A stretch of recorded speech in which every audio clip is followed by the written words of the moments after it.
மண்ணின் வாசலில் பாசம். அனிதா 23. தாயில்லா பாசத்தின் தேடலில் இருக்கும் மென்மையான பையல். நாகரிக வாழ்க்கையில் வழிபோன பின்னர் கிராமத்தின் பாசத்தில் மீண்டும் உயிர் பெற்றவள். மாமா முத்து 35. மௌனமான மனிதர். இயற்கையோடு கலந்து வாழ்கிறார். தனது அக்காவின் மகளான அனிதாவை பாசத்தால் வளர்த்தவர். ஆனால் இப்போது ஒரு வித்தியாசமான உணர்வு ஏற்படுகிறது. காலை பசுமை. பசுமையின் நட்சத்திரம் அனிதா. சூரிய உதயம். பசுமையாகிய வயல்கள். மெல்ல காற்றோடு கலந்த பம்பு குடிசை. அருகே உள்ள மாம்பழ மரக்குஞ்சுகள். அனிதா மெல்ல புன்னகையுடன் தனது குடிசை அருகே ஒரு சிறிய மாம்பழ மரத்தை நடுகிறார். மண்ணை பிசைந்து அதன் மீது பருத்தி துணியை போட்டு தண்ணீர் ஊற்றுகிறார். முத்து மாமா தொலைவில் இருந்தபடியே பார்க்கிறார். கையால் சுடுகாடான நிலத்தில் வெள்ளரிக்காய் விதை போட்டுக்கொண்டிருக்கிறார். அனிதா: மாமா, இந்த மரத்துக்கு என்ன பேர் வைக்கலாம்?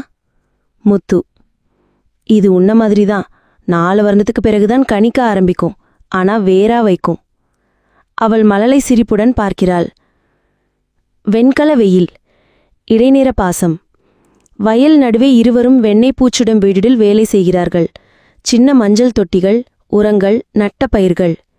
மாமா திடீரென அனிதாவின் தலை மீது பசுமையான துணியை வீசுகிறார். முத்து: மூஞ்சில வெயிர போடக்கூடாது. டயர் ஆகுறது தெரியாம நீ சத்தமா பேசுற. நீங்க சத்தமா பேசுறப்பவே நான் ரசிக்கிறேன். அப்புறம் இப்படி எப்பவாவது மட்டும் நெருங்கி பேசுவீங்க. தடுமாறும் மாமா பார்வையை தவிர்க்கிறார். அதே சமயம் அந்த மௌனமான பாசம் மிதமாக வேரோன்றி வருகிறது. மாலை நிலா. வாழைக்கொடி நீராவி. மாலை நேரம். முத்து வாழைக்கொடியின் அருகே விழுந்திருக்கும். காயம் ஏற்பட்டது. அனிதா துள்ளிக்கோடுகிறாள். மாமா, உங்க கையில ரத்தம். அவள் பட்டாணி இலை கொண்டு பசை போட்டு அவன் கையை கட்டுகிறாள். அனிதா அவனது கையை பிடித்தபடி: நீங்க மட்டும் இல்லாம இந்த வயலும் நின்றுவிடும். நான் போகணும்னு சொன்னாலும் என் மனசு மட்டும் உங்க கையை விட முடியல மாமா. முத்து திடீரென சுழன்றபடி அவளிடம் பார்வையை நிமிர்த்துகிறார். பாசமா, காதலா தெரியாதது போல ஒரு மௌனம் நிலவுகிறது.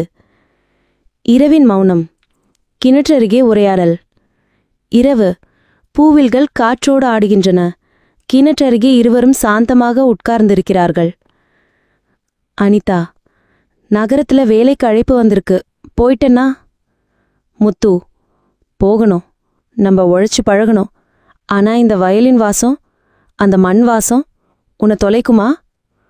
மண்ணும் நீங்களும் ஒரே வாசமாமா. அங்க போனாலும் என் உயிர் இங்கதான் இருக்கும். இருவரின் கண்ணிலும் தூரிக்கல். ஆனால் எதுவும் சொல்லப்படவில்லை. இருவரும் தூக்கிக் கொண்ட பசுமையான பசுமையில் கண்ணியமாக பரவுகிறது அந்த பாசம். பாசத்தின் முத்தம்.